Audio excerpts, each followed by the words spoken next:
Buwan-buwan na lang tumataas ang presyo ng kuryente. Ngayon August, tataas ng 0.63 kilowatts. Ang sample computation, pag 200 kilowatts ang nakonsumo, meron additional 125.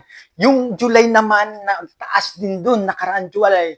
Ang computation ng 200 kilowatts nagiging 98, ang pagtaas ng 0.49 kilowatts. Ganyan ang nangyayari sa Meralco. Lahat na lang lagi buwan-buwan tumataas ang presyo ng kuryente. Pero yung panukalang batas na isinusulong sa pagtaas ng sahod na 200 pesos per day ay hindi natupad, kundi ang binigay lang ay 50 pesos per day. Dito sa bansa natin, lahat tumataas, walang bumababa. Buwan-buwan na lang mataas, pero ang sahod ng mga manggagawa ay hindi tumataas, hindi na ibibigay yung tama na makakasusten sa taas ng bilihin.